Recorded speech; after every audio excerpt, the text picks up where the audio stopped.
Bonjour, c'est Yannick, parkchat-dvd.com. Aujourd'hui, le DVD que je vais vous parler est le film d'horreur The Hole, réalisé par Joe Dante, avec Ali Bennett et Terry Polo. Le DVD est distribué par Alliance Viva Film et il est sorti en magasin le 30 octobre 2012. Suzanne, une mère célibataire, et ses deux garçons emménagent dans une petite ville de campagne, loin des tourments de la ville.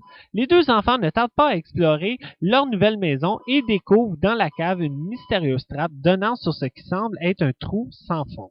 Alors qu'ils tentent, avec l'aide de leur voisine, de comprendre ce phénomène défiant toute logique, d'étranges événements commencent à se produire dans la maison. Quand j'étais jeune, il y avait des réalisateurs de films d'horreur que j'adorais et que je suivais beaucoup. J'avais toujours hâte de voir leur prochain film qui sortirait. J'ai juste à penser à John Carpenter, Tobe Hooper, Wes Craven et il y avait aussi Joe Dante. Pour ceux qui ne savent pas c'est qui Joe Dante, c'est celui qui a réalisé l'original Piranha, Inner Space, le film culte Explorer et le fameux film Gremlins. Et il faut dire que tout ce que Joe Dante faisait dans les années 80 était très bon. Quand j'ai su que Joe Dante faisait un autre film d'horreur, j'étais hyper heureux. J'avais vraiment hâte de voir le film.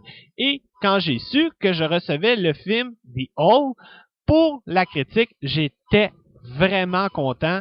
Et j'avais hâte de le voir. Maintenant, la grande question. Est-ce que ça méritait toute l'excitation que j'avais pour le film? Bien, pas vraiment. J'ai été un peu déçu. Mais attention, c'est pas un mauvais film. C'est un bon film.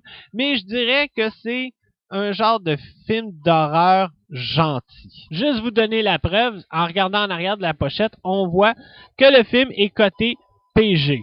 Fait qu'attendez-vous pas à un film d'horreur avec plein de sang, il n'y en a pas. Ce que j'ai aimé du film, c'est le petit côté années 80 du film. On voit que Joe Dante est un réalisateur des années 80. Ça m'a fait beaucoup penser au film de Tibor Takak, The Gate, mais la différence, c'est que le film de Tibor Takak était un petit peu plus terrifiant que celui de Joe Dante. Fait qu'avec tout ça, même si j'ai aimé le film, il n'y a rien de nouveau.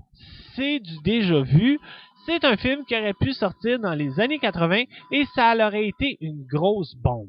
Mais le problème, c'est qu'on est en 2012 et Joe Dante aurait pu aller un peu plus loin. La réalisation, c'est clair. Comme je disais tantôt, c'est du Joe Dante.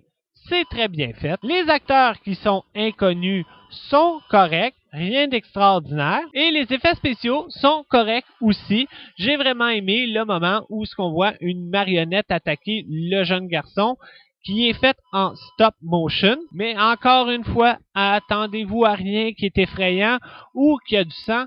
Il n'y en a pas. Côté DVD, il y a un gros point négatif. Le film ne vient pas en français, seulement en anglais. Et en plus de ça, il n'y a aucun sous-titre en français.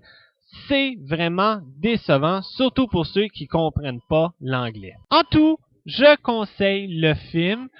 C'est un bon film qu'on écoute quand il pleut dehors. Mais pour les collectionneurs, les fans de films d'horreur et surtout les fans de Joe Dante, je vous dirais, louez-le avant de l'acheter. Côté bonus DVD, on retrouve 3 documentaires à propos du film et un making-of. Et le film vient seulement en anglais à 5.1 Dolby Digital et il y a seulement des sous-titres en espagnol. Pour le film, je donne un gros 6 étoiles sur 10 et pour le DVD, je donne 5 étoiles sur 10. En terminant, si vous êtes nostalgique des films des années 80, vous vous ennuyez de ces films-là et surtout vous êtes nostalgique des films de Joe Dante, je vous suggère de voir le film. C'était Yannick.